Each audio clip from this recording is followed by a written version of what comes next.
Welcome to Penumbra. The conversation starts now.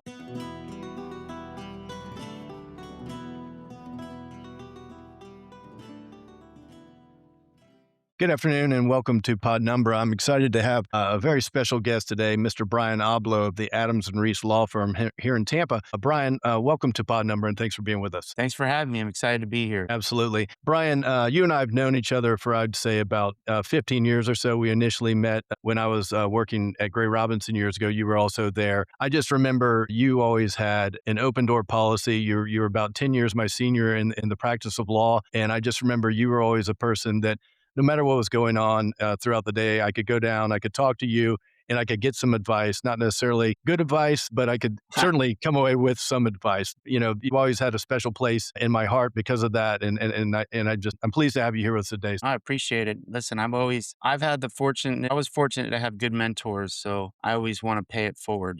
Absolutely. And just so we have a roadmap of where we're going to be going today, I'm just going to kind of walk through your early career, kind of, where you started, where you went, where you are now, and basically the thought process and the experiences that shaped and changed you and made you the lawyer that you are today. So first and foremost, where'd you grow up? Grew up in Lake Worth, Florida, which is down in West Palm Beach. All right. And then after growing up there, what were you into? I was into surfing. Grew up, I was probably 15-minute drive from the beach. So I would try and surf as much as I could, which really wasn't often because I worked a lot and I went to schools. For me, it was a real treat to get out there and do it. Any free time I had, I tried to get out to the beach. Although, of course, one of the other issues we had is there wasn't a lot of surf in South Florida. So it was usually in the cold or some kind of storms.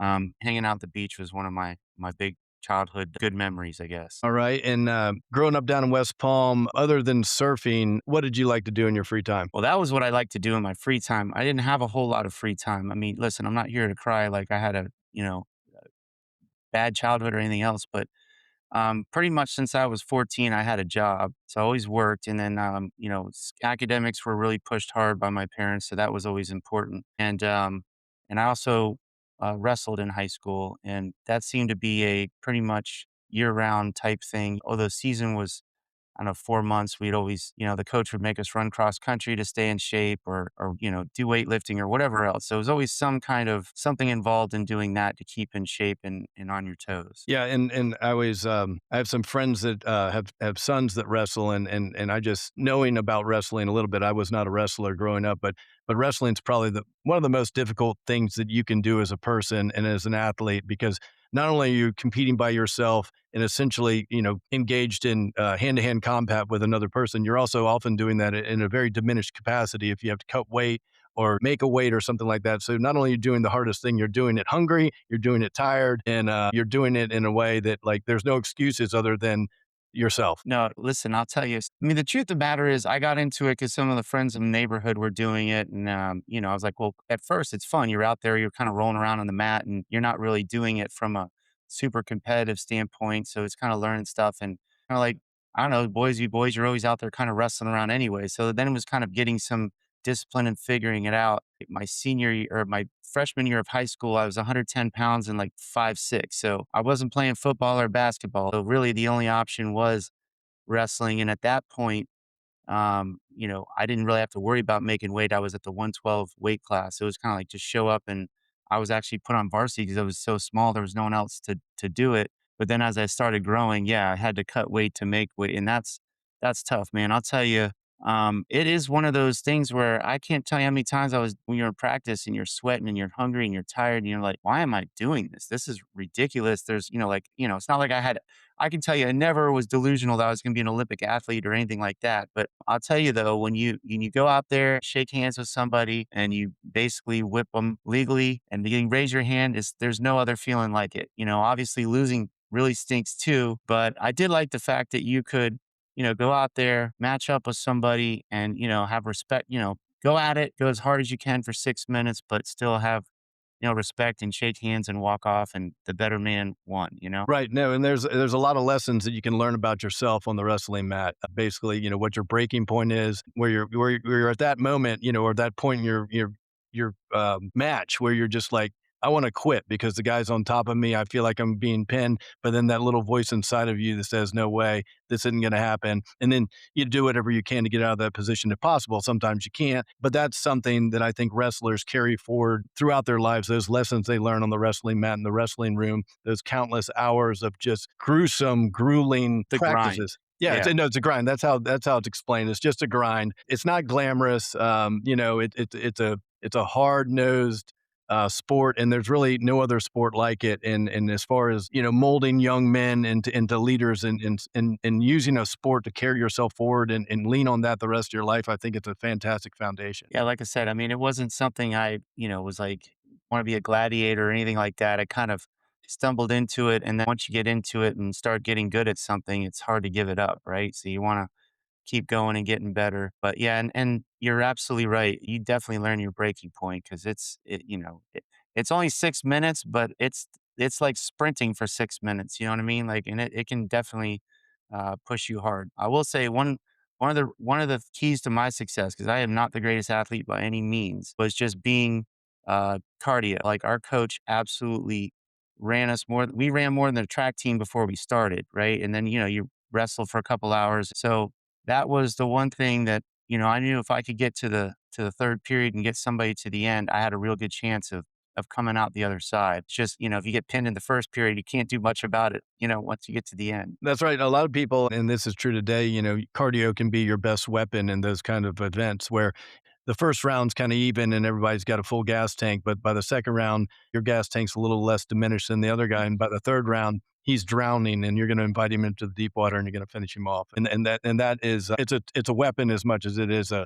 necessity. And it parlays into the law too, like or anything else in life. If you're persistent and won't give up and work, if you're willing to work harder than your adversary, a lot of times you can overcome some bad facts or bad whatever. If you're willing to put it in, you can't overcome the worst of the facts or whatever else. But if you're willing to work harder than your adversary, a lot of times that will come out for you, especially if it's a close case type situation. Absolutely. And after you graduated high school, you went on to the University of Florida and you're a double gator from there, right? Yes, sir. Well, actually, after high school, I went to what was then Palm Beach Junior College because I had to pay my own way. I got a scholarship to the junior college. So, as much as I wanted to go away to school right off the bat, the economics of the situation said, go get your first 2 years for free, which I did. And then I transferred to UF. Okay. And when you're starting out at UF, what was your major? My major there was political science, kind of going with the same story with wrestling where I just kind of fell into it. My goal when I got to junior college was get out as fast as possible so I can go to what I thought was a real school. You know what I mean? Like all my friends were out there in fraternities and doing all this fun stuff. And here I am at home working and doing whatever. So I remember going to the guidance counselor like a year and a half in. I'm like, listen, I want to get out of here. And they're like, well,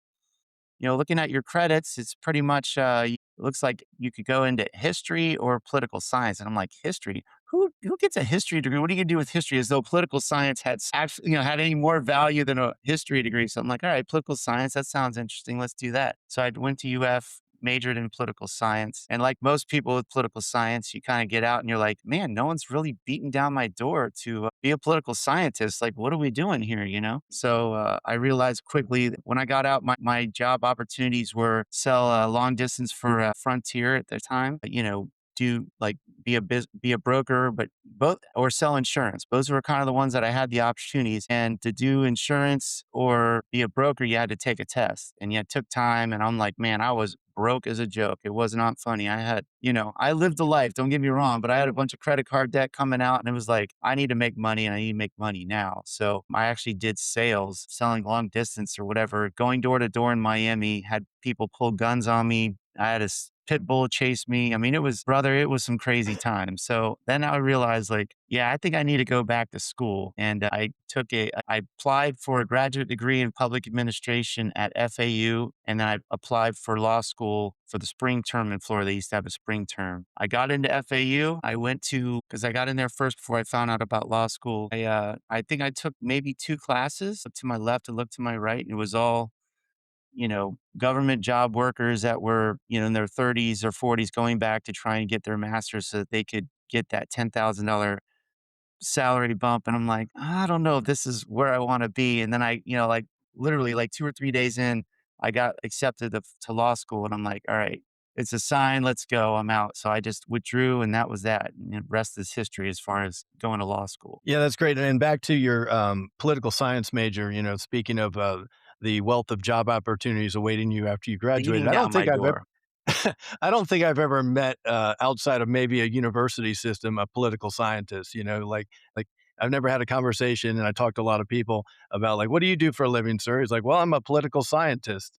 That's not something I've ever heard outside of the world of academia. But obviously, it is a gateway to law school because that's like I think the quintessential major. If you probably polled the Right. majority of people that wind up in law school, a high percentage of those people would be a political science major. And so you wound up at law school, Florida Law School. Tell me a little bit about your experience going through law school. I really enjoyed law school. I mean, look, doing exams isn't fun or anything like that. I think because I went to the junior college my first 2 years, didn't stay in a dorm, didn't do a fraternity, didn't do those kinds of things. By the time I came into UF as a junior, I mean, I had friends from high school that I hooked back into, but it was hard. It was like it's a big school. It's hard to get to know people when you're kind of, especially coming in late in the game. I think when you come in early, you kind of get a chance. Everybody, by the time I got there, everybody kind of had their own clicks and whatever else. And don't get me wrong, I had a great time in undergrad, so I'm not crying a river or anything. But when I got to law school, I really enjoyed it because it was a small, I think there's 200 people, right, in your class, and they split you up in two sections. There was 100 each. So you really got a chance to know people, right? So I really enjoyed that aspect of it.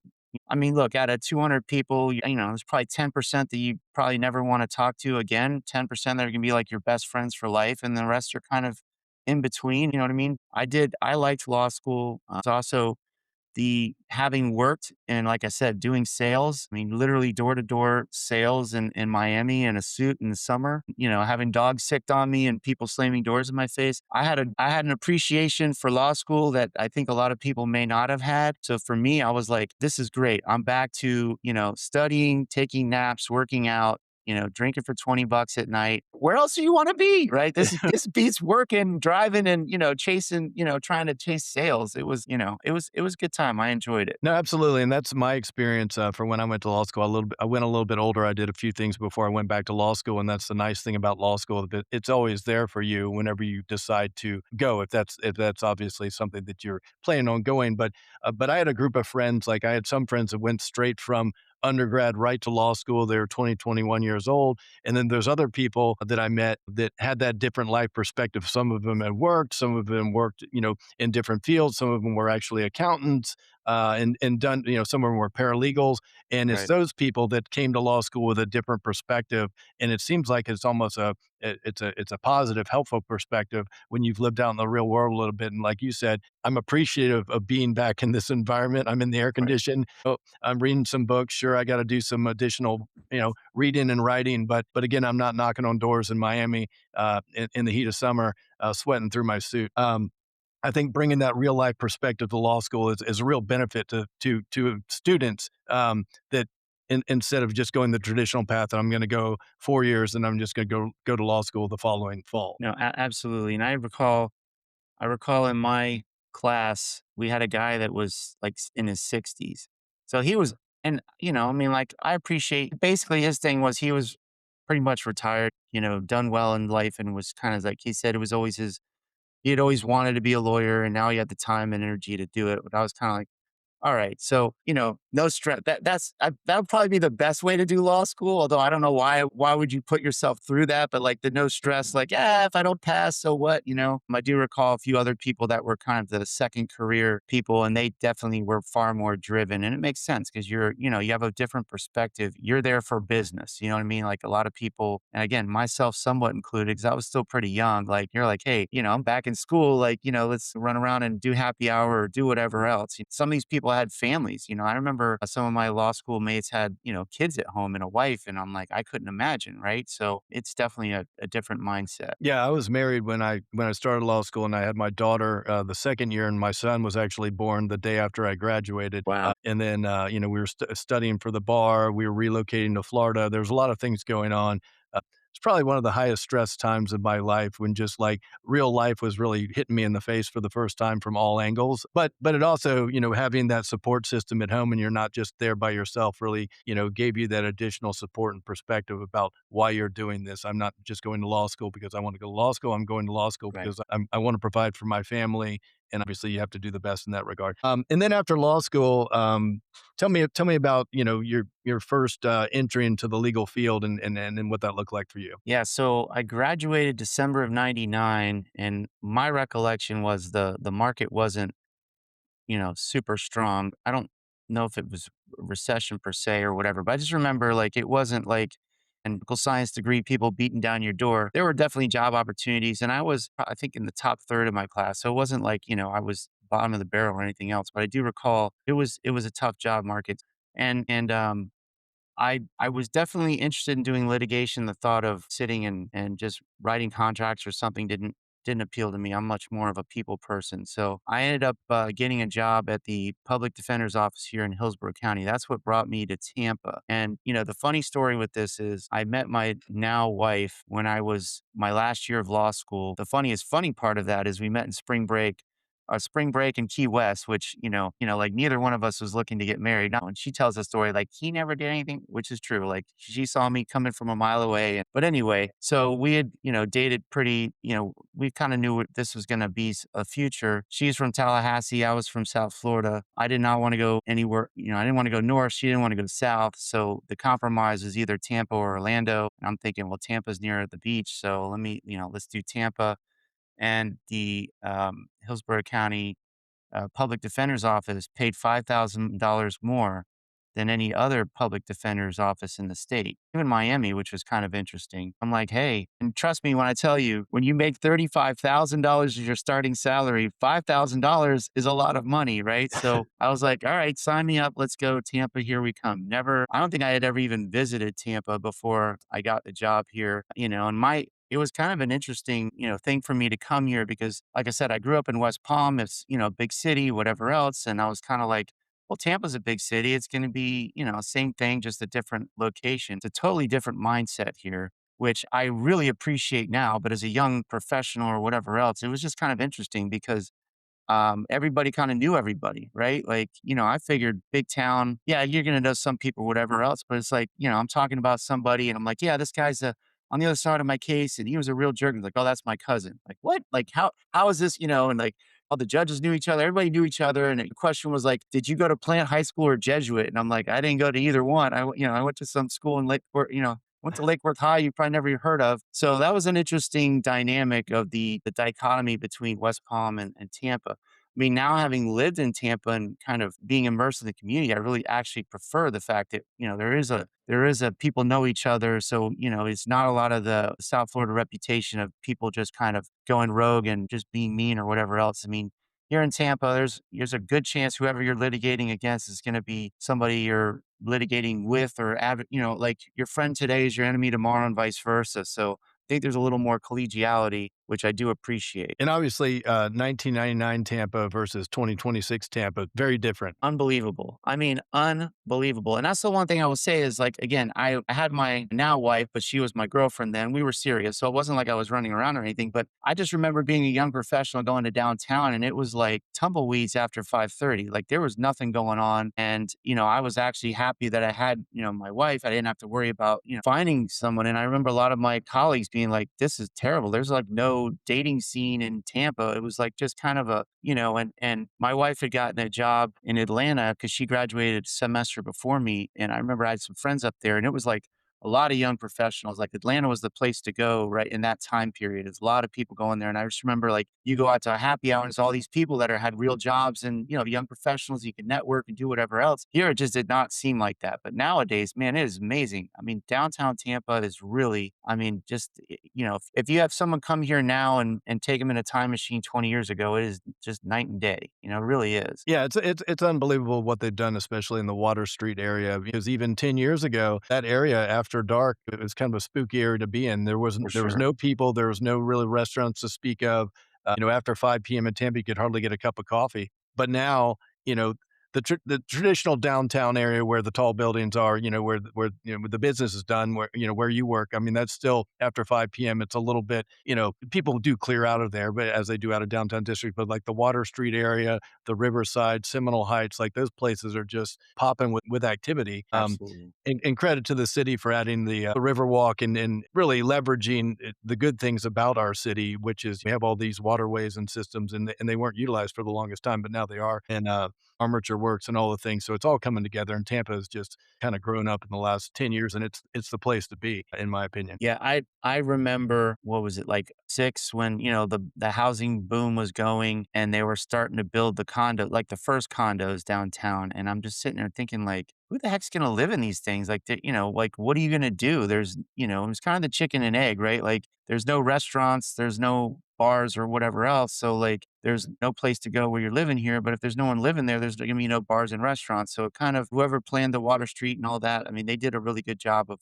kind of building the two together. And obviously after the housing crisis, that all those condos kind of shut down, and then they've revived. And now I know who's living in them. It's all the kids who, now I want to be one of the people who live in them, right? Like, oh man, if I would have just bought one back in the day, like if you had a dollar for every time you said that, right? If I would have just bought gold at $500, or if I would have bought one of those condos at the time, you're just kind of like, what are you going to do down here? Absolutely. And pivoting back to your time at the public defender's office, obviously, I've never worked in the public defender's office, but it's always been my understanding of the workload is that basically you're just going to get handed a massive stack of cases, and you're going to be trying cases right out of the gate, meeting your clients like inside the courtroom, trying to make a bad situation a little bit better a lot of times, mitigating what's going to happen, and just doing your best. So, what was the most challenging and also the most rewarding aspect of working in the public defender's office? Yeah. So I will say this: I really enjoyed working at the public defender's office, but for making $35,000 a year and having student loans. And back then they didn't have the debt forgiveness carrot, because that definitely probably would have kept me really thinking about it. And I had really good mentors, and many of the mentors that I had there, my bosses, so to speak, are all judges now. So that's kind of an interesting dynamic. But yeah, I mean, there's no question. I mean, I came in and it was drinking from a fire hose. Here's, stacks of cases. And I think a lot of people have the idea of, you have a government job, it's 9 to 5, you don't work extra hours or whatever else. And maybe that's true for some people, but that's certainly not how it was for me. If you have a conscience, if you actually want to do right by your clients, I mean, I was working lots of hours, and that also made the salary a little more hard to palate. You're like, man, I'm working all these hours and I'm only getting this pay. But no, but I will say what was really great about it is, I mean, I started off, they put me in juvenile. So I was dealing felonies and misdemeanors, and it was all bench trials, which was kind of good, because trying to pick a jury when you're right out of law school is probably a little above your skis there. But yeah, I mean, we were trying 2, 3 cases a day, and a lot of them were just your basic, like, did the kid trespass in your yard? Call in Susie Joe. Did you tell him he could come on your property? No, I didn't. Then you call, the other person. Yeah, she said he can go on, and, whatever. Just kind of, a lot of it was kind of low stakes. He said, she said. But I also had some where, you had burglary cases. These kids are, doing felonies or whatever else. It was exciting. It was definitely fly by the seat of your pants, and it was a huge learning curve. But man, you want to talk about like building your confidence. I mean, at first you're going into battle, you're going into the jungle with like with a handgun, right? And they're shooting sniper rifles at you or whatever, because you don't know what you're doing. And then as you kind of figure out what you're doing, you're like, all right. And my joke was, what the public defender's office and the state attorney's same thing is, like, as soon as you get to a point where you're confident in what you're doing, they immediately move you to the next level, right? Because there's just so much attrition, and they just need good people. So it's kind of like, I think I know what I'm doing. Okay, great. Let's move you to this other department and have you start all over again, right? So, but it was I'm telling you, I have no regrets. Like I said, if I came out of school with no debt and didn't have to worry about money, I probably would have stayed for several years. I really did think it was a really good place to cut your teeth, get experience. You also got to meet the judges, right? Because we're in the courtroom with them all day, every day. So Judge Ison was the one that presided over my cases. And to this day, I just have a special place in my heart for her. And she's in my ends of court, and I see her all the time. But just one of those things where you really get some attention you probably wouldn't, or just learning things that you probably wouldn't get a chance, or you definitely won't get just kind of going into a big firm or whatever else. Right, especially, and we'll get to that, generally in a big firm concept of like, if you're going to go to the courtroom, your client's going to want to send the guy that has the most gray hair, and they're certainly not sending a guy that just graduated from law school. So that's the benefit of working as a public defender or in the prosecutor's office. I was just speaking with a friend of mine that that's where he started his legal career, and he essentially said the same thing about you. But for the pay, he would have stayed longer because the collegiality of being in the prosecutor's office, the day to day, like you're in court, you're doing the thing. You feel like you're a lawyer each day you go to work because you're in the courtroom, you're surrounded by judges, the bailiffs, you got the defendants, you got the prosecutors, you got the whole thing. But then, of course, you wrapped up your time at the public defender's office and moved on to greener pastures. And what was your first job in private practice after moving on from there? So I actually went to work for Rick Escobar, who's a pretty prominent criminal defense attorney here in town. One of my buddies from law school was I don't know if I guess he wasn't a partner there, but he had worked there and, he and I had been friends and he, kind of recruited me over. I went there and it was like, hell, I can actually make a living. The salary bump was at least affordable life style or whatever.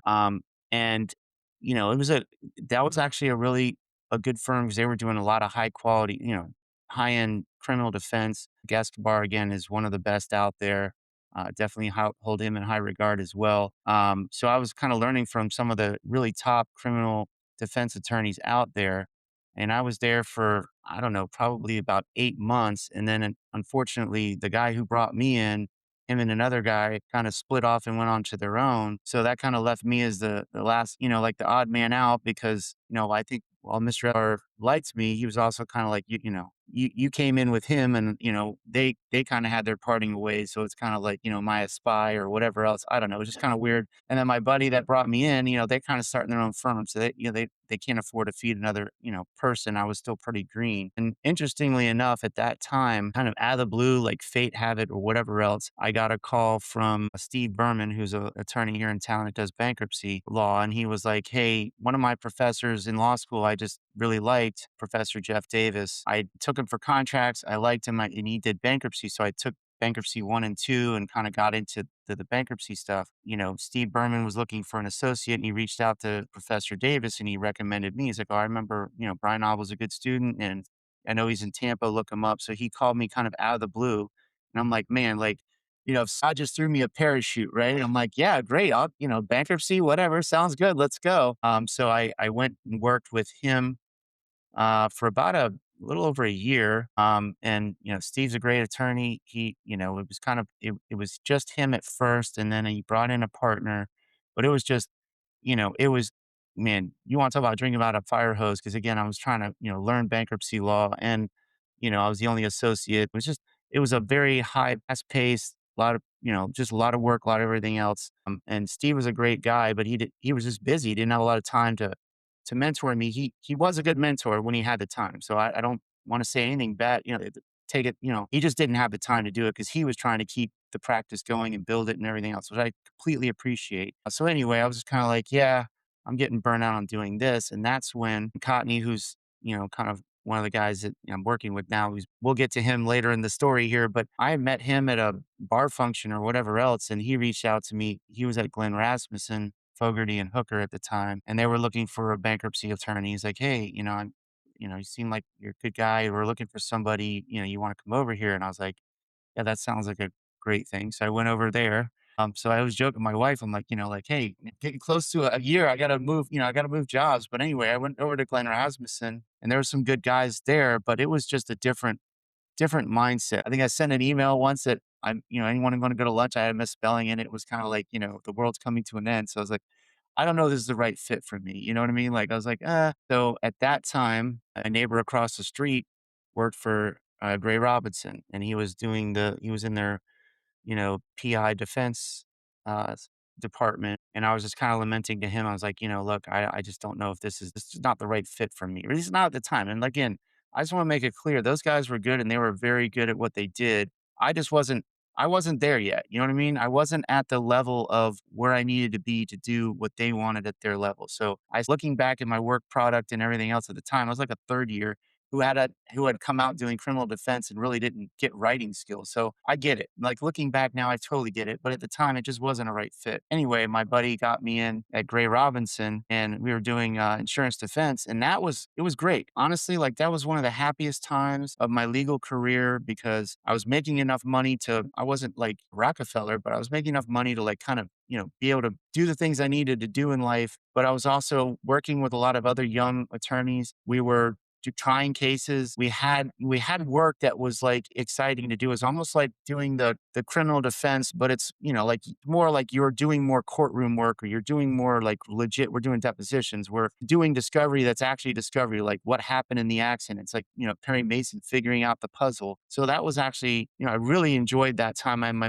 My mentor at the time was Dan Mitchell. He was a character. This guy was definitely, the old Mad Men, series. He was kind of that ilk, like just the old school, like, drank a lot, smoked a lot, trial stories. He's an ex Green Beret. But man, what a great trial attorney. I mean, just a really, and he was a good mentor too. Like he had an open door policy. He said, I had an open door policy for you. That's kind of where I learned it because he was like, no matter what he was doing, you could come in and be like, Dan, I don't understand, help me out. And he would take the time. He would make fun of you. He'd give you some crap about it. So that was part of it too. It was kind of like not all that collegiality, like, joking around. We give each other crap. So I really enjoyed that time in my career. And then just kind of one of the things that I learned in doing insurance defense, the rates don't go up very much and they're pretty low. So it's kind of like if you want to make more money, you have to work more hours. And that didn't seem too enticing to me. So I kind of slowly transitioned out of doing the insurance defense work to just doing more commercial litigation, contract disputes, whatever else. Cause that's even though when I was doing the bankruptcy work, a lot of what you are doing is those types of things within a bankruptcy context. So it was kind of stuff I was used to doing. And that's kind of where I transitioned from there. And I was at Gray Robinson for 15 years. I guess that's where we met too. Again, big place. I can't say a bad word about Gray Robinson. They were just a great employer, super nice people. I still have friends there too today. It just got to where I was doing the commercial litigation. One of the things that really caught on was when we were doing all the foreclosure crisis stuff, the bank work. There was just so much work and, all hands on deck. And, you were just as much as you could take, they would give you, and you're just busy and you're doing all this stuff. And I mean, it was probably 2 or 3 year period where there's no end in sight to the work. And then it just started slowly, we kind of worked through the glut of all the stuff and the work starts slowing down and you're looking to your left and you're looking to your right and you're like, okay, well, I've been doing this foreclosure stuff for like 3 years and this is kind of all I've been doing. I haven't been marketing myself to do anything else because I've just been trying to keep up, right? It's just like literally, I don't have time, that is an excuse. I should have done more, trust me, in hindsight. But I'm just saying it was one of those you're kind of like, okay, now what? And I'm kind of looking at it like, okay, well, am I going to have enough work to do to keep myself going? And at that point, I was kind of the Oblow practice group, if you will, because I wasn't part of any real group. I was a partner and I had my own cases, but I was also relying on a lot of people to feed me work. And that kind of slowed down. I was like, okay, what am I going to do next? And when I told you about the parachute of the bankruptcy lawyer calling out for me, Trent Cotney kind of came at that same time because he and I had been friends since the Glenn Rasmussen days. And listen, I can tell you stories about him. Good night. This guy is conquering the world. He really is. I mean, if anybody's out in the construction litigation field, they know who he is because he's relentless, top of the game, just out there doing everything. But I mean, at the time, he wasn't quite there yet. He was still, he was building a construction practice and, he was getting barred in like every state imaginable. He would reach out to me and say, hey, Brian, can you give me a letter of recommendation for Tennessee or whatever else? And I joked with him like, look, all right, this is the third one. You got to at least buy me lunch, right? So we went out to lunch one day and he's sitting there telling me like, man, I got so much work to do and I got all these young associates and I can't keep up with them, this, that, and the other. And I'm sitting there going like, yeah, I'm not sure if I got enough work to do tomorrow, So it was kind of a good fit. And we started talking about it. He's like, yeah, you want to come on board? Let's go. And so I joined his firm that, he had hit under his namesake and we had a really good practice there too. It was almost, it was interesting is when we had the Cotney law firm, it was kind of the same feeling as when I was doing the insurance defense work. There had a lot of young guys. I was actually one of the old guys, right? So like that was an interesting thing, but just very collegial. Everybody was, cool to get along with. We were all working hard, but trying to do good work and everything else. But it was very collegial and just kind of a, everybody was friends. You know what I mean? Like there's kind of people you want to hang out with after work, and we did. And it wasn't just like a hey, I got to deal with you because I got to deal with you. It was people that I liked and wanted to work with. I ended up there, and then I don't know if it's a merger or whatever else. The whole firm essentially joined in with Adams and Reese in 2023, I believe, and that's that's where I am now. That's kind of the metamorphosis of Brian Oblow's legal career. My wife is much happier that I'm not switching jobs every 8 months to a year. Adams and Reese has been a great firm. Again, it's kind of like the good times of having the collegiality. It's a really I like the firm as far as they give you all the resources you need, but no one's really micromanaging you. Like if you're doing good work and you're doing what you need to do, everybody's happy, and I appreciate that. That's a good thing to have. Thanks for going through all that, Brian. I'm going to follow up with a few questions and circle back on a few things because you provided me a lot of information there, which I thought was great. And one of the things that I took away from kind of your story of the Brian Oblow origin story of becoming the partner at Adams and Reese, the mediator, the arbitrator, the board certified construction attorney, all the things that you are today, is that you value relationships and you mentioned collegiality a few times, and I think it's important, especially in the Tampa market or any other market. It's how you treat people on a day-to-day basis because frankly, you don't know where that next job you might need might come from. And it might come from an attorney that you're working opposite against in a case, but you just do such a good job for your client. That guy respects you for who you are and how you approach the legal practice. And that guy may down the road may need a guy like Brian Oblow working in his office, and that's how your phone rings. You just don't ever know. Like I think it's also important to never take things for granted. Obviously, like you were in the public defender's office, and then you go into your criminal defense office, probably making more money than you'd ever made. You felt like you got a massive raise. We're making real money, and then you get into the Gray Robinson practice area and start your career there. You talked about during the 2008, 9, 10, 11 bankruptcy, housing crisis, what do they call it these days? And during that time frame, you had so much work, and everybody did. They had so much work they really didn't have time to turn around or even think about it because you're drinking through a fire hose. But eventually, when that work dries up, there's that feeling, and they always say there's two of the worst feelings in the practice of law. One is having so much work you can't get to any of it, and you're freaking out. You're almost like paralyzed by the fact that like I don't even know where to begin. And the other thing is you don't have enough work to round out a full day's worth of hours on the bill. And if you stack a couple of those up back to back to back, you start really having that sinking feeling in your stomach. And we've all been there throughout. And then eventually things pick up, or something happens or whatever. But sometimes they don't. Like that foreclosure industry essentially went away. I mean, obviously there's still foreclosure work out there, but the volume where essentially everybody in the state of Florida was doing this, very similar to after Hurricane Irma, the industry related to defending property insurance companies. And on the plaintiff side, that was an 8-year thing where the entire state was impacted by insurance property damage claims, and everybody that was in the legal field was doing some of that work. And then they changed the statute, took away the fee claim, and that industry went away. Well, think about sinkholes too. That was Correct. That's huge. another one. Yeah, it Yes. was like everyone was doing sinkholes. I never got involved in that, but that was another one that was like a cottage industry that was feeding a lot of people, and it just kind of evaporated. Yeah, absolutely. But it's that not knowing where you're not necessarily not knowing where your next paycheck's going to come from, but you just don't know where this career is going to lead you. And it's always interesting when I talk to people like you, because the traditional sense in you and I, even though you're about 10 years my senior in legal practice, we're relatively the same age. We're close enough. We're not the older generation where you graduated from law school, you went to work at that one law firm in Tampa, and you worked there until you died in your set. Now, I think a lot of people move around quite a bit, and that's just industry driven, that's practice driven, that's reality driven, and everything else has changed. So it's nice to see that not only that's your career path, but just the evolution that you had, that you're just not pegged in one particular hole. Like it's a constant reinvention of who you are as a lawyer, and having to be nimble and be on your feet and be able to pivot if circumstances make you pivot and have to pivot. Yeah, I will say kind of finally landing on construction and doing it for a long period of time and getting board certified.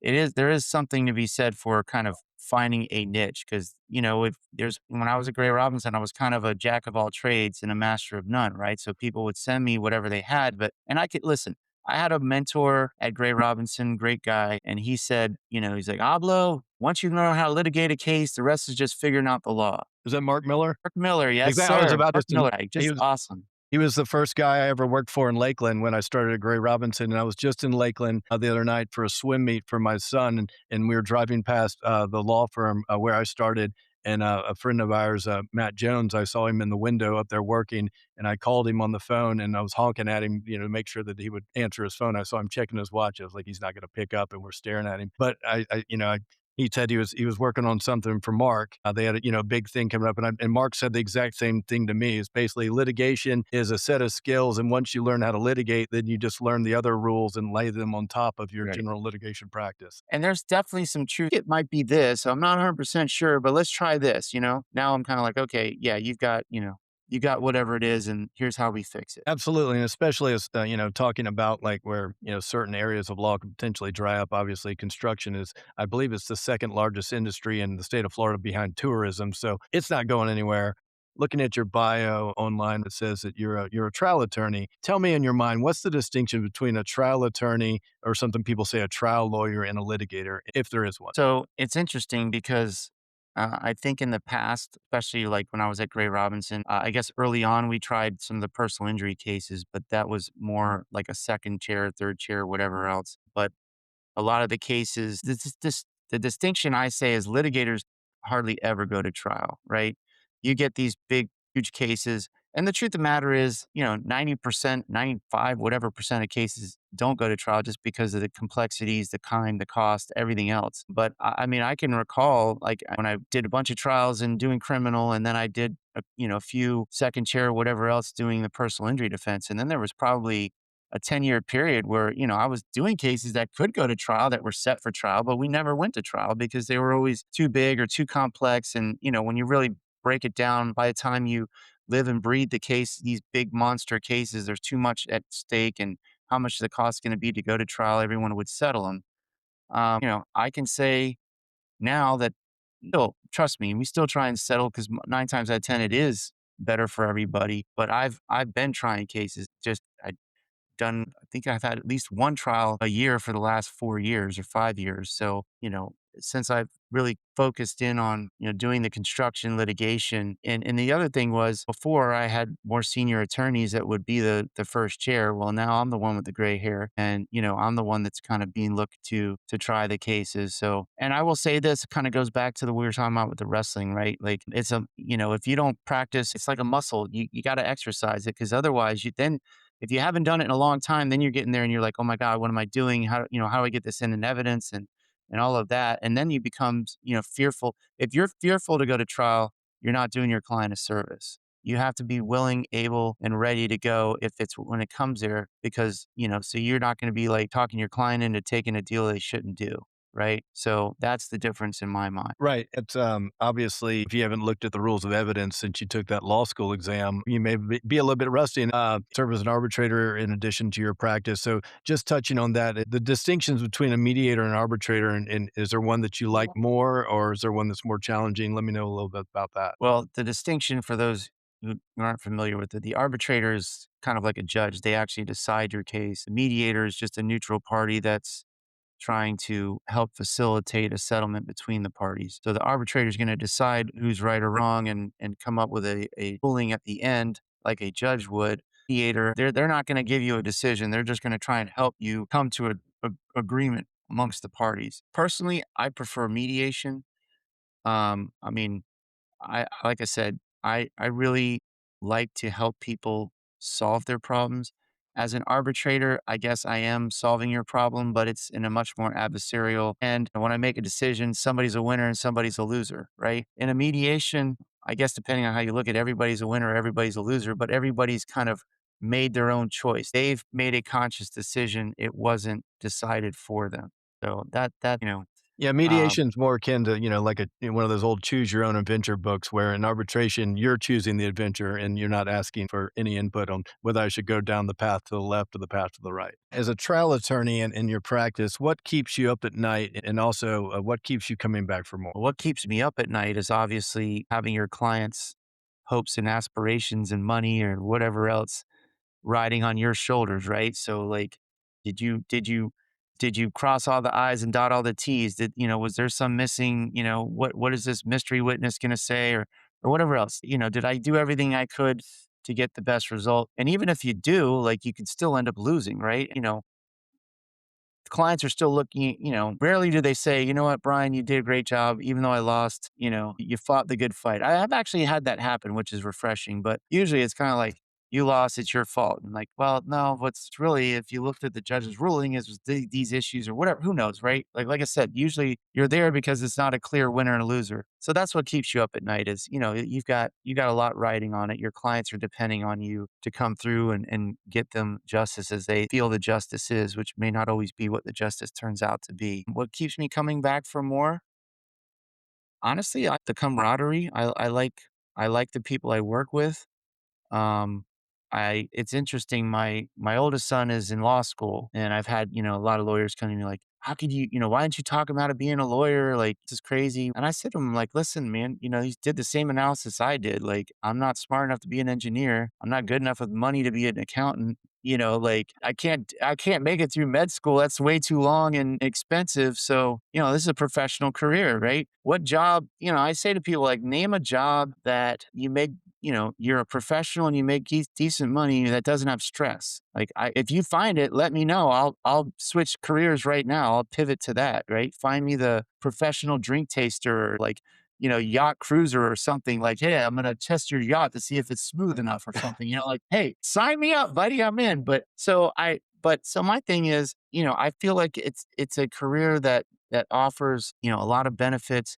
There's definitely a lot of stress, but every job has stress. But, the big thing for me, and I've been fortunate, and part of it is, I think if you're a good partner, you'll attract, like, if you're a good person, you'll attract other good people. And if, my life, my mindset is my life's too short to deal with a-holes, for lack of a better term. So I try and avoid them. And I can honestly say, and you were at Gray Robinson, and, there are very few people, if any, that I would be like, I wouldn't want to have a drink with this guy after work. And I think that's a fortunate thing, because I've run across some people that are just miserable people, whether they're in the law or whatever else, that you don't want to work with them or be around them. But my thing is going into work and having people that I like to be around, to bounce ideas, problem solve. I do like problem solving, and I like helping people. I like helping people solve their problems. I mean, like I said, that's where kind of maybe the mediation attracts me a little bit more is, hey, here's a way we can, you've got this problem. Here's an instant way to resolve it, right? Trial is a way to resolve it, but it's a lot longer, more stressful,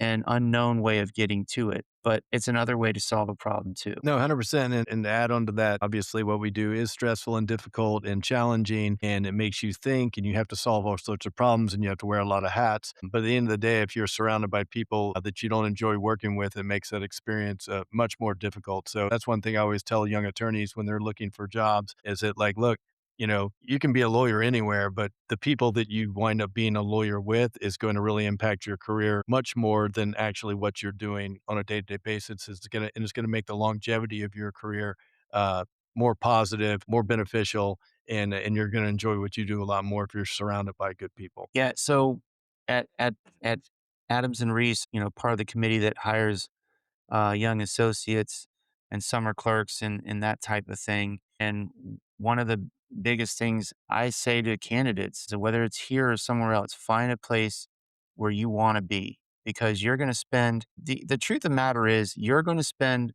most of your waking hours at your job. And it's not because we grind you down to a nub or we're some behemoth and we're going to expect you to be here 20 hours a day.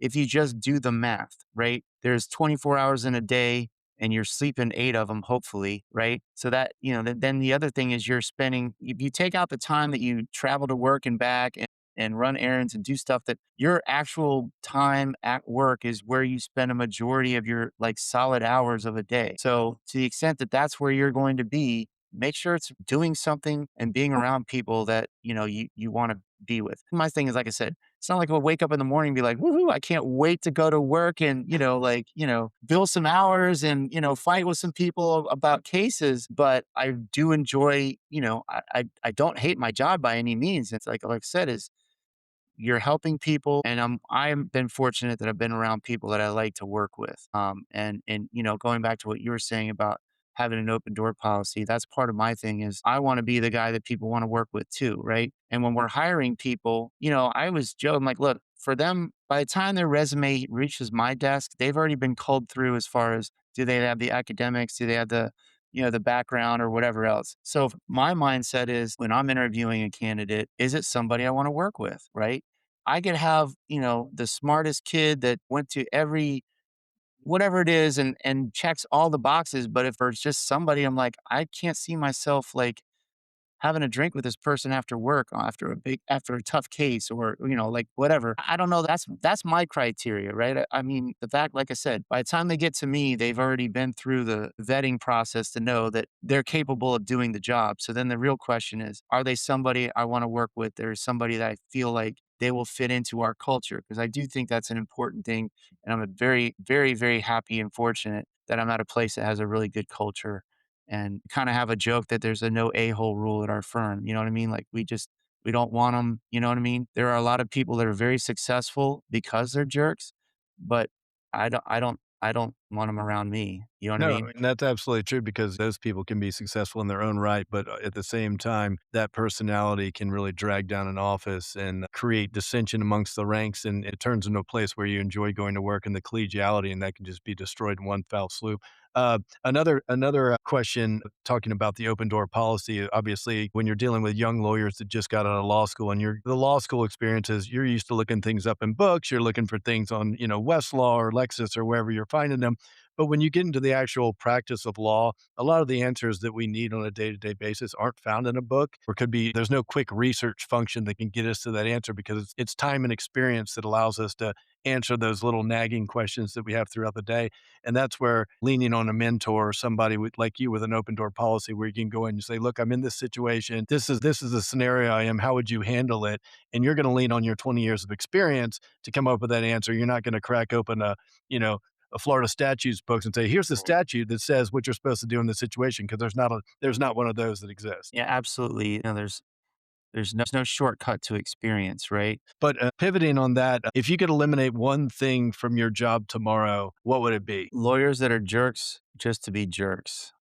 And I think that there's a lot of jokes or whatever about lawyers being jerks. I always joke with people like, "Oh, I'm sorry." They tell me a lawyer joke. I'm like, "No, it's true." A lot of them are jerks. But like I said, going back to being in Tampa versus South Florida or whatever else, I think the cure to that is having to deal with the same people over and over again. But there are definitely, my thing is usually when I'm, getting on a case with somebody I've never met before, I like to pick up the phone and call them up and say, "Hey, look, I'm on, I just got on this case. Just want to reach out to you. I'm sure your client's giving you a totally different story than mine. Let's have tell me your side of the story. Let me tell you mine." That's usually very helpful to kind of figure out where the disconnect is, what are the real issues, and maybe you can try and narrow down some facts and save everybody some time, right? But the other thing is just kind of setting that stage of like, hey, I say to people all the time, like, look, our clients are adversaries. We don't have to be, right? Like, I don't, just because our clients want us to be blunt force objects and hammer against each other, we can do that in a legal context, but we don't have to be jerks to each other. And my biggest pet peeve are the attorneys that feel like they have to be a jerk because their clients want them to be a jerk, right? If that makes any sense. Mm. So I just don't feel like we can have it's kind of going back to the wrestling that we talked about. Like we can go in, shake hands, and absolutely go after each other as hard and as fast as we can, and then whoever wins wins and shake hands and walk off, right? Whoever won. But I don't feel that we need to do scorched earth tactics or make arguments just to delay cases or do whatever else. That drives me crazy. Well, no, and I'm 100% with you on the, calling the attorney. Anytime I get a new case, demand letter, whatever it is, whichever side I'm on, the very first call that I make is to the other lawyer. One, it sets the tone and it makes that human connection. Like, look, we're both people, we both have a job to do. We both know that. And we're going to be in this case with each other for how long that's going to be. But odds are, Tampa being a small town, even Florida being a small community in the legal community, odds odds are we're going to know either I may know that lawyer or we may have a mutual friend or a colleague or we work together with somebody else or we went to the same school, we're both Gator fans, whatever it is. And just by making that initial phone call, any establishment that you can make with that person on a human level, that's going to benefit your client down the road because that's a good, now you've made a friend out of an enemy. And when you need that extension for whatever reason, or if you need a break on something, odds are that guy that you establish that mutual initial connection with, he's going to give you that extension than somebody you've never spoken to on the phone with and you've only been exchanging hostile emails with, over the time and never talked to him on the phone. And I know that's always a knock on younger attorneys that they just send emails and they never pick up the phone. But there's a massive value in moving your case forward, representing your client, and also facilitating something that's important, and that's the relationship with the other side. Who's your touch point throughout the case? You don't get to talk to their client. You get to talk through them Right. to them. And you want to be sure that you have the relationship with that other side that when you tell them something, you hope that they're communicating that to their client in a way that's beneficial to your client. Let me see. Got a few more questions for you, Brian. We touched on it a little bit earlier. AI, everybody's talking about AI. Everybody's a little bit nervous about AI. Do you see AI as a threat or a benefit or a combination of the two to your industry now and moving forward? I think it's to be frank with you, when it first started, I started listening to these podcasts about people and, they're predicting the end of the world. And honestly, it scared the crap out of me. And I'm just kind of like, are we gonna have these AI robots taking over and this, that, and the other? Our firm has a pretty robust AI setup and I've been using it like, look, I guess for me, having used it, I look at it more like when we went from books to Westlaw, right? Like back in the day, lawyers would actually have to go to books and look up cases and then cross reference and go. How inefficient was that, right? Like you're literally in a library, find 10 cases, you had to go to 10 different books and move in different sections or whatever else. Well, then when the Westlaw came along, you could just type in the case site and then it would cite the other case. You hit a site hyperlink. So what would take you 10 hours, you could do in an hour, right? I have my impression is that that's kind of how we're going to get with AI is that, your demand letter, you're going to be able to just type in the information. It's going to generate your letter instead of a half hour. It's going to take 10 minutes and then you're going to bill your client less and they're going to be happy. You're going to be able to do more work. Do I think I'm, like that AI machines are going to be arguing cases for people at the Supreme Court, maybe 25 years from now, but I don't think anytime soon. And hope, by then I sure hope I'll be retired. So I think it's a technology you have to learn to use or you're going to get left behind. So I guess the answer to your question is I don't think it's going to decimate our legal field, but I do feel like things like basic wills, things like basic contract review, I think things like that are probably going to, we're going to lose a lot of that. And honestly, I don't know if that's the end of the world that people can get cost effective contract review. And that's where I'm saying I think there's going to be at least some reckoning in some period in which you're going to have a large group, the people that were doing the basic wills that are going to be like, well, I'm not getting as much work. They're going to need to pivot to something else. If people are doing personal injury, may have less work. So, and of course, there'll still be injuries or whatever else, but not as much. So they're going to have to start. So my concern is more of we're going to have more people competing for the same work, which will drive down demand and, drive down income and everything else, which, again, maybe beneficial to the public that law becomes more cost effective, but not so beneficial for the lawyers coming out with hundreds of $1,000s of debt, thinking they were going to make these huge salaries and they're not there anymore. That's my own. I tell and even my son who just went to law school, like I tell all my friends, I'm like, get them through quick, or maybe think of pivoting to something else because I don't know that the cost and time of law school may be what it used to be for our generation. Absolutely. What habit made you successful? And in addition to that, what's the best advice that you've ever received from somebody? Habit that's made me most successful is fear of failure. Basically, not wanting to let down my clients, my partners, my wife, my children, knowing that people are depending on me, that I can't just mail it in. I have to do my best because people are depending on me. So I guess that's that drive to, make sure that I'm doing my best to do what I need to do to keep the people around me going. What was the other question? Best advice that you've ever received? Best advice. When we've talked about the Mark Millerisms, like kind of learn how to learn how to try your case and then the rest will fall into place, right? Like learn your craft, I guess. I don't know that anybody's told me like that specifically, but as I've looked at the people that I look up to, it's the people that have spent the time to be good at their craft, right? This is a profession. They say it's a practice, right? And what do you need to do to be perfect? You're never going to be perfect, but you got to practice, right? This isn't a profession that you can be good at working 9 to 5 and just going home and never thinking about it. Or, like, look, we get paid pretty good salaries for what we do, but there's a cost of stress that goes with that. But you can't ignore that. You have to. It's a service industry. You have to serve your clients. There's certain boundaries. I mean, look, my thing is I've gotten to a point in my life where I'm turning off my phone when I go to sleep. But when I'm awake, if there's something going on, I'm checking every once in a while because you gotta keep your clients happy. But I think the best advice I've gotten is just, work hard and do right by your people. That's the advice I give to young people. And there is something to be said for finding a balance because this job will eat you alive if you don't find ways to unplug at some point or find some hobbies that will give you pleasure.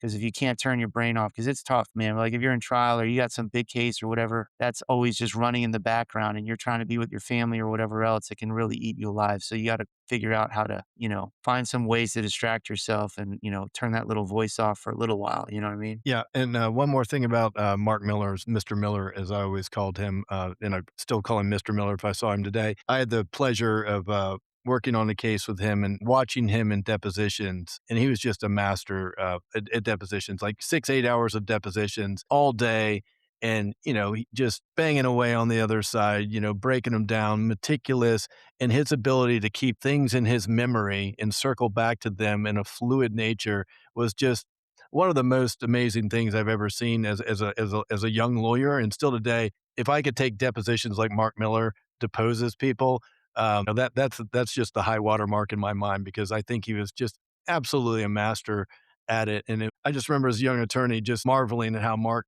practiced law, and he still practices to this day. As far as being a litigator and a trial attorney, he's one of the best in the state. Yeah, he's good. If you met Dan Miller or Dan Mitchell, I'm sorry, was he there when you were there? I don't think I knew Dan. I think he had left, but I think Dan was kind of on the same time frame as Mark Miller as far as his career, but yeah, he was like my first mentor and just these guys just were built different, man. Like just could memorize, Dan Mitchell, I go in and be like, what do you think about this issue? He's like, yeah, I think that's Smith versus Johnson. I think it was like a second DCA case somewhere in the 80s. They said this. And I'm like, Jesus, like what? Like, and sure enough, it was Smith v. Johnson. It was like 1986 out of the second DCA. And I'm like, how do you remember all that stuff? I do think it goes back. Well, Mark Miller's a little different because he was more of a generalist, but with Dan Mitchell, I think it goes back to just the fact that he had kind of done the same thing so many times. It's like, you kind of get the same. You've seen this movie before. It's, same case, same kind of things. It's just different facts. Yeah, I do feel like I have a lot, I have more now than I did before where you can kind of recall like, yeah, I can't say it was Will V. Johnson or whatever else. It'd just be like, I remember there was a case that said this, right? Go find that case, right? So, but anyway, yeah, I don't know that we'll ever get to that level.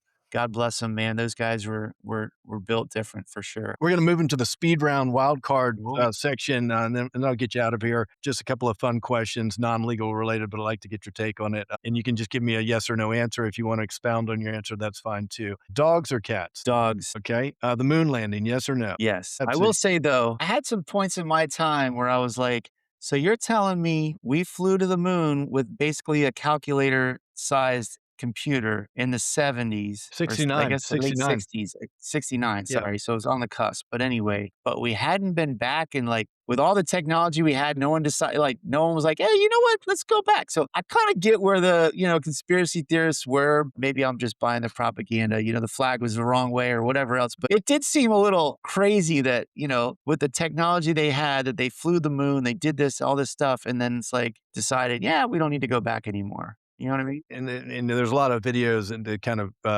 in a comedic way encapsulate those thoughts, right? They're all around today. But just recently with the Artemis 2 mission, when they were traveling to the farthest side of the moon, and we've never gone that far into that area of space, there was a 6 minute blackout transmission period where they could not communicate with Earth, right? However, in 69, when Neil Armstrong was doing his one giant step for man thing, that was an unbuffered transmission to Earth, in 1969 technology, when at the same time you used a rotary phone to, call the Right. lady down the No, street. it's And then, of course, if you look at the lunar landing module, it looks like somebody made it out of foil and tape. And, there's a lot of questions that, I'm, you know, so are you a believer? Are you a flat earther? Where are we at here, man? No, my take on it is that the conspiracy to fake the moon landing is a much larger achievement than actually going to the moon, and I don't think we're capable of faking the. Keeping that Yeah, secret that correct, long, for right? this long, Yeah. right? So No, that I'm that's with you on that's that. a much larger achievement than actually going to the moons. If I had to lean on one side of the fence, I did think we go there, and I understand that the reason that we stopped going and didn't go back for such a period of time was basically the public lost support. Like, we've kind of done it. Like, there really wasn't Right. anything else to do up there. We had other things to pay for, obviously. And I certainly hope we go back. And I certainly hope that there's better video of people bouncing around the moon. And also the thing when they had the lunar landing module, how did that thing get there? Where do they store that thing? And then they had golf clubs and the whole thing. Yeah, but it's definitely an interesting thing to think about it because obviously as a child, we certainly went to the moon in my mind. And then, as you grow up and like there's more videos, you're like, wait, that was the thing that landed on the moon? Like that's what it looked like? You know? Well, I'll tell you, as a child, I did the thing at Disney World where they had you pretend like you went in the moon, and I was like, did we really go to the moon? Because you look the ride where they shake the seat and Yeah. spray some water on you or whatever else. I was like 4 years old or whatever, coming out and like going to my aunt, I'm like, did we really go to the moon? And she's just laughing. Yeah, She's like, then you go to no, the you gift shop idiot, and you get some, some space ice cream, and it was a great, it was a great Yeah, afternoon. just Coke or Pepsi, Coke. right? Yes or no? I can't imagine that there's not something else out there. Right. If you could fly, time travel, or be invisible, which one would you pick and why? So I've always thought flying would be so cool, but time travel could be very lucrative. Plus, you could probably fix I don't know if that's the whole like going back to the future thing. How would the butterfly effect and all these crazy things, but I don't know, man. What's your favorite food? A nice medium rare filet, Okay. What's your favorite sport or hobby? college football. Nice. As a college football fan, are you more so disenchanted with college football these days with the implementation of NIL and what's that done? Like kind of breaking up the team aspect of college sports, you know? Yeah, I mean, look, I don't begrudge people for making money for doing a sport that's essentially a gladiator sport. I mean, these guys are going out there getting their butts smashed into and whatever else. So I get that. It's disheartening just the whole fact that it's the paying is one thing, the free agency is another, right? But the biggest disappointment to me is I just wish there was a minor league college football just like there is baseball. And then we could just have a situation where if you're good enough or need the money or whatever the case may be, you could go play minor league college football and get paid. But if you really truly want to go play for a university and play in college, you go play in college. And I understand that the quality of the football will probably be less, but at the end of the day, I'm rooting for the Gators. I'm not necessarily rooting for, I mean, obviously I like the players on the team, but I'm rooting for the orange and blue and the mighty gator, not necessarily who the players are. To me, I just wish it was truly college football where the kids are there because they love the school. I don't want to begrudge people from making money. So if there was a way that they could make money somewhere else if they wanted to, because look, you got kids playing Division 3 with no scholarship, going out there and getting their faces crushed because they love the sport, right? So there's those players out there that just want to keep playing. And I wish that that was what it was about, not just dollars and cents. Now, that being said, I don't blame any kid who's 18, 19, 20, 21, whatever else. If they're going to throw $1 million or whatever, and like, God bless them, man. I would take that.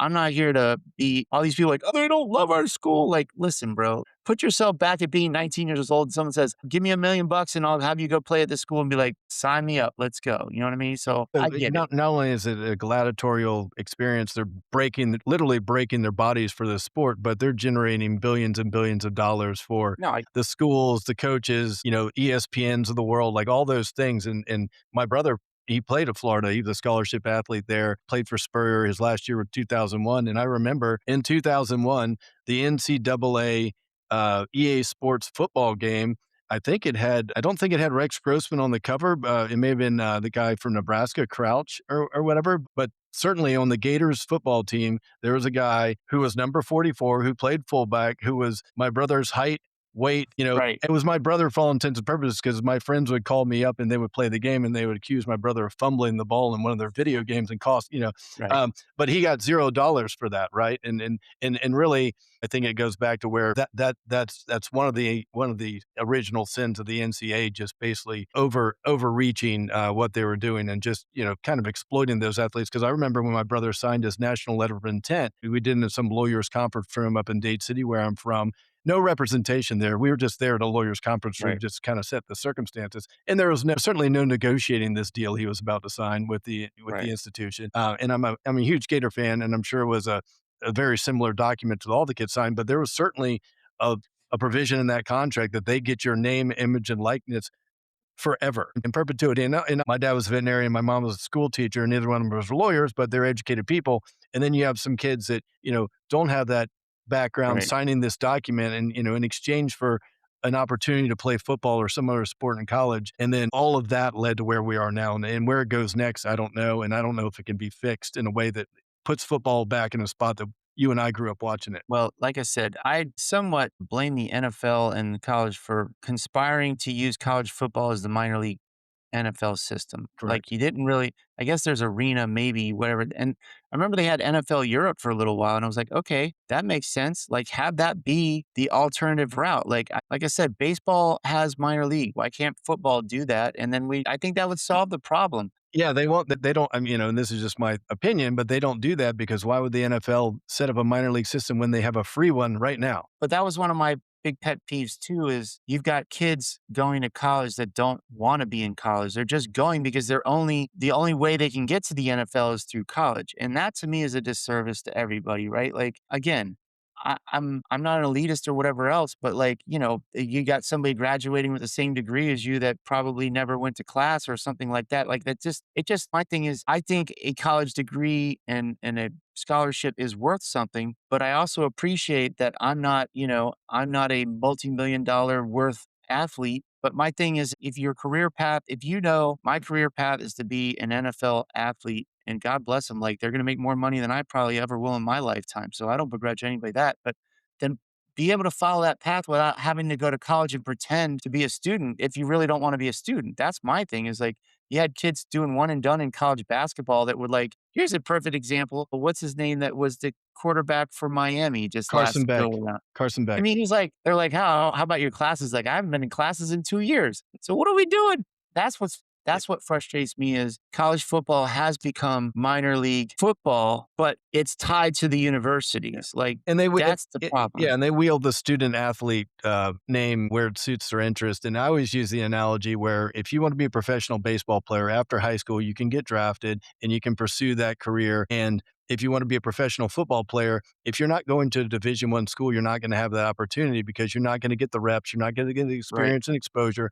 But The you're also training. you're also going to have to take geology class. And why would that same athlete, let's say the baseball guy, instead of hitting off the tee for those 2 hours during the day and honing in his batting, Right. you know, he has to go sit in a geology class, which is not advancing the ball as far as him becoming a professional baseball player, and it certainly is not advancing the ball as far as you becoming a professional football player. And obviously, we can go into this discussion as broad as we want. We touched on it before we started recording that the ACC, the Atlantic Coast Conference, now has Stanford in it, which I don't believe touches the Atlantic Ocean at all. And my geography is not that good, but I'm pretty sure it's on the Pacific Ocean. I guess here's the problem. The reason why it makes so much money is it's just so awesome, man. I just love college It's football. great. To me, what makes college football so great is the pageantry, the rivalries, and they keep taking that away. Like you said, now we have California teams in the ACC and all this other stuff.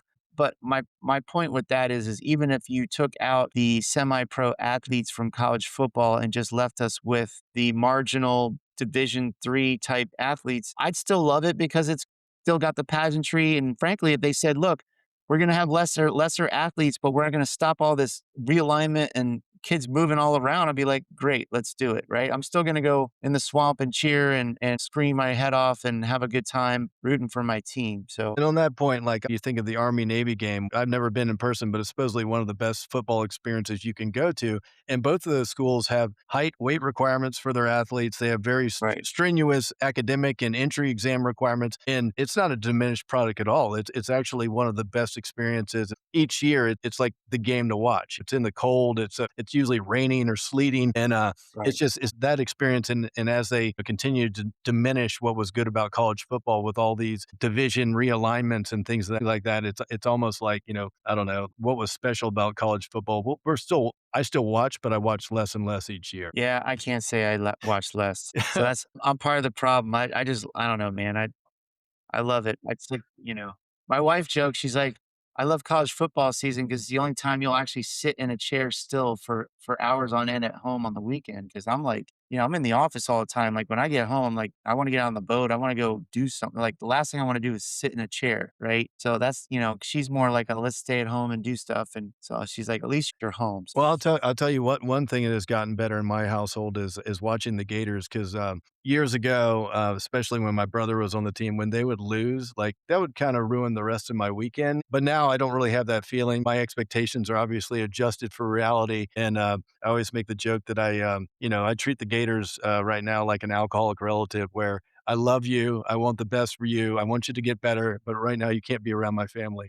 You've ruined too many Saturdays in my house, and I just don't trust you Right. right now. I'm a little vulnerable, and I don't trust you. Please get better, and I'll be here for you when that time comes. You have my love and support, but right now Right. I just can't spend 4 hours watching you on a Saturday. Does ketchup belong on a hot dog? I'm sure it's blasphemy to say that, but I've always eaten it on a hot dog. But I will say I never had a Chicago dog until I was probably in my 20s. And once I had a Chicago dog, I understand why people don't want ketchup on their hot dog. But, I blame my parents because that's how I got it. It was like, here's ketchup.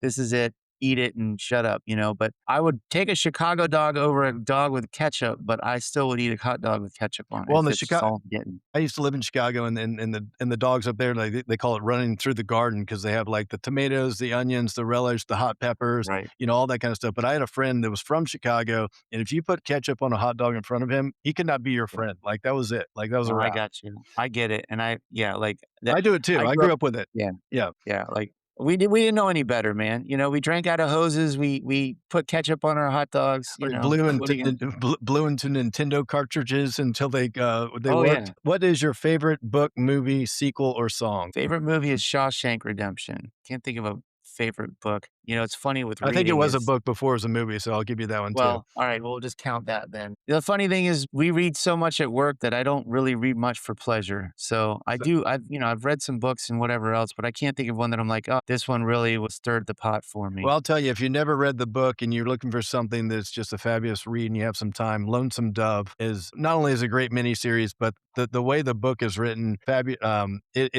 it's about 1,000 pages long, and it's the only book of that length I've ever read where I got to the end of it and I said to myself, I wish there was 1,000 more pages. It's just that good. So Okay. do yourself a favor. When you're not doing what you're doing as a lawyer, what do you like to do? Watch college football, hang out on my boat, be with my family and friends. All right. Where can people learn more about Brian Oblow, the lawyer, the mediator, and the arbitrator? Well, I'm sure they could go on our firm's website at Adams and Reese and look up my bio. They could listen to this glorious podcast that you just done. I'm sure it would give them some insight. I'm not the super social media guy, so I'm sure I'm on LinkedIn and some of those things, but I'm not out doing press releases and stuff very often. All right. And last question for you, Brian. Give me one person who you think I should interview next. Well, it sounds like Mark Miller because we're both singing his praises. I also would say Trent Cotney. I don't, he's like I said, he's been a big influence in my life. He's one of my partners, and we want to talk about a giant in the construction community. I would say he's one of Well, them. those are both great answers. And Brian, thanks again for being with us today on Pod Number. I really enjoyed it, and thanks for your time. Absolutely, good talking with you.